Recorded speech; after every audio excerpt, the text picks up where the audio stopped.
This is CBS. Good afternoon, everyone. One man is dead today after what police call a bungled bank robbery attempt in the Cedar Riverside area of Minneapolis. Another man is in police custody following an overnight apartment fire in which an 8-month-old baby died. And though 100 Princeton residents signed a petition to free Casey Ramirez, their benefactor is still in jail awaiting a bail reduction ruling. Those stories and more are coming up in today's Noon Report.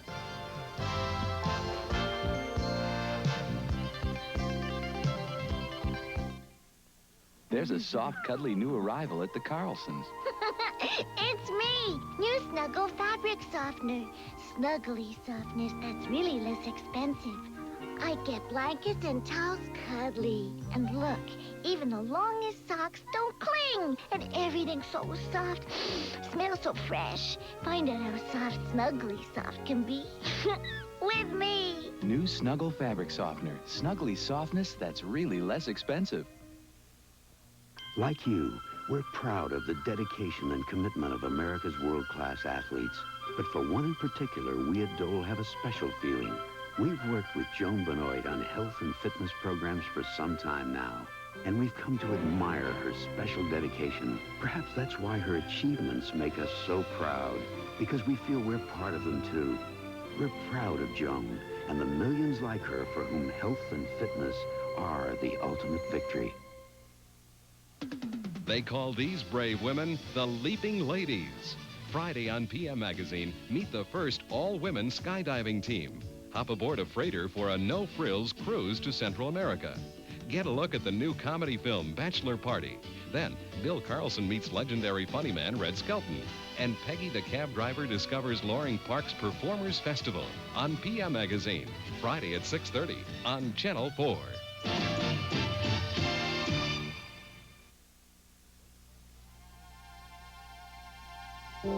From WCCO Television, Minneapolis, St. Paul, this is the Noon Report. With Bill Carlson, Debbie Ely, Bud Kraling, and Tony Parker.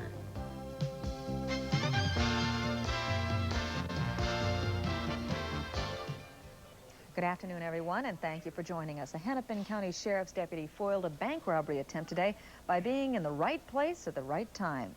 One man who police say tried to rob the Riverside Community State Bank is dead following a shootout. FBI agents are at the scene interviewing witnesses, and Marcia Fleur is standing by with a report from the bank. Good afternoon, Marcia. Good afternoon, Debbie. It really was a rather frightening scene for people both inside and outside the bank today because the bank robber was felled during an all-out shootout. About all we know right now, and we do not know the identity of the bank robber, is that he came into the Riverside Community State Bank about 9 o'clock this morning. He was armed. He jumped up onto a counter and screamed, "Don't move, everybody stay where you are." Everybody did freeze. He was waving a gun around. He then went behind the counters and started rifling through the cash drawers. He said he wanted big money, and he started stuffing that money into an orange backpack. The whole thing only took a few minutes, and as he headed out the door onto Riverside Avenue, unbeknownst to him, there had been a deputy sheriff inside the bank who was serving papers at the time, and he was right behind the bank robber. The bank robber, according to the sheriff's people, turned and started to fire on the man who was following him, and that was when the deputy sheriff opened up and fired at least 4 or 5 shots into the man. He staggered down the steps, dropped his money bag, went back and tried to pick up the money, turned around again and fell. A few minutes later, he was dead in the front of the bank. Now, it was quite a shootout. They were digging bullets out of everywhere this morning, especially bullets from the robber's gun. He had fired wild, in fact, so wild that one bullet from his gun, they believe, actually went more than 100 feet across the street and went through the window of a neighboring business. It was quite a scene. I guess it's very lucky more people weren't hurt. One question, what's to happen to this sheriff's deputy, Marcia? Could he be subject to an internal affairs investigation? Oh, I think any time that there's a death, they want to know if it's a righteous shooting, which is what they call it. Basically, the more frightening thing about what the deputy sheriff did was that he was in plain clothes. And according to a witness outside the bank, he came out holding his gun by the end, because by that time there were Minneapolis squads on the scene, and if he had come out holding his gun, it was a strong possibility he might have been mistaken for a robber since he was plain clothes. Excellent report. Thank you very much. Thank you.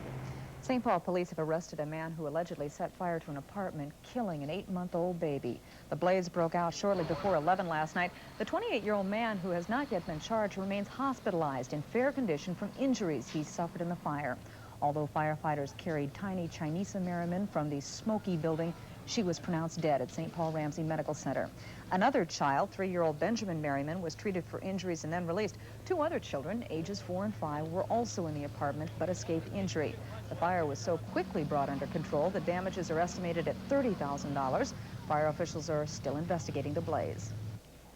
Casey Ramirez, Princeton's mysterious benefactor, is still in jail following another bail hearing today. Ramirez's attorney asked that his bail, set at $200,000, be lowered. U.S. District Judge Edward Devitt is expected to rule on that request today, and Ramirez is under federal indictment for drug and tax charges. Caroline Lowe has just returned from the hearing and is in our St. Paul newsroom with a report. Caroline? Well, Debbie, on Tuesday, federal magistrate Floyd Boleen cut Casey Ramirez's bail from $500,000 to $200,000. Today, Ramirez appeared before Judge Devitt, seeking the amount reduced even more. His attorney, Ron Meschbesher, told the judge that Ramirez simply does not have the money and asked that he be released on his own recognizance or on a lesser amount. He argued that the main issue should be whether Ramirez is likely to show up for future court appearances, and noted that Ramirez voluntarily surrendered after his indictment last week, and that he would have left the area a long time ago if that were his intention to do so. The prosecution argued that Ramirez is still somewhat of a mystery man who flies in and out of the country on a regular basis without checking in with authorities, and that the cash bail should not be reduced in order to make sure that he does show up for future court appearances. About 15 friends of Casey Ramirez showed up in court this afternoon. Friends from Princeton. They brought with them a petition with 100 names on it and other residents, urging the judge to release him on his own recognizance or at least accept collateral, including their own homes and property, which several of them offered in a court hearing earlier this week. We should have a decision either later this afternoon or early on Monday on whether or not Casey will be released. Casey's probably never spent any time in jail. How is he faring? Well, he was arrested several years ago on an aircraft theft, but he really hasn't spent time. From what we hear talking to his attorney, Ron Meschbesher, he seems to be enjoying it. He says he's a happy-go-lucky guy who's smiling and getting along very well with the other prisoners and seems to be very popular. But he is anxious to get out. As Meschbesher said, he's led the life of Riley for a number of years, and being in jail is no picnic for him. Jail's a new experience. All right, thank you, Caroline. The Minnesota Supreme Court ruled today that peace protesters must be allowed to give their moral reasons for trespassing. The case involves protesters arrested during mass demonstrations at Honeywell. The High Court added, however, that the protesters cannot automatically claim that their motivations take precedence over trespass laws. St. Paul police have released one of 3 suspects being held in the double slaying of a St. Paul man and woman. The other 2 men are scheduled to appear in Ramsey District Court this afternoon on murder charges. 30-year-old Cerillo Hernandez Carrillo was ambushed as he was walking down the street Wednesday night. 19-year-old Terry Ann Schuell was shot as she looked out her apartment window. In the nearby suburb of Woodbury, a 24-year-old man is dead following a farm accident. Neil Eddy was trying to unjam corn in a silo on a farm at 7575 Bailey Road when he apparently slipped into the silo. Eddy was dead on arrival to the hospital. Walter Mondale continues his quest for the presidency, minus his top official. Burt Lance yesterday resigned as the general chairman of the Democratic presidential campaign. Lance, a Georgian, had been appointed in hopes of attracting Southern voters. Instead, his controversial 3-week tenure brought criticism to the Mondale campaign. Throughout the day, Burt Lance said nothing publicly, but privately decided to resign from the Mondale-Ferraro campaign. In his letter of resignation, Lance said he'd become a major focus of the campaign because of old charges that forced his resignation from the Carter administration. Late last night, Mondale Press Secretary Maxine Isaacs read the letter. Thus, I am requesting, solely directed by my own initiative, that you allow me to relinquish the title of General Chairman of the Mondale-Ferraro campaign. She also read Walter Mondale's acceptance. I regret Burt's decision, but I respect it. In recent days, he has been subjected to some very tough and adverse publicity. Campaign chairman Bob Beckel said he especially had simply underestimated the intensity of the negative reaction to Lance's appointment. I think, frankly, the reaction was overstated and in some ways unfair, but that's politics. Beckel tried to shift attention away from Mondale's appointment mistakes to those of Ronald Reagan. The choices that Ronald Reagan has made over the last 4 years have been not sound, often irresponsible and ill-advised. Mondale forces hope the Lance brouhaha will now quickly die down. But even without a title or salary, they say, Lance will remain a close and trusted advisor. Jacqueline Adams, CBS News, Arden Hills, Minnesota. The Mondale-Ferraro Campaign Committee has appointed a Minneapolis attorney as the National Finance Vice Chairman of the Democratic National Committee. The man is 32-year-old Thomas Borman. He is the finance director of the Mondale, Minnesota primary fundraising effort.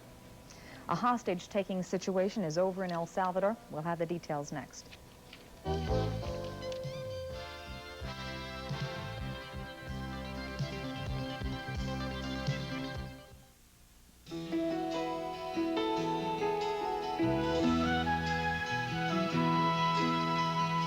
Farming's sure not easy.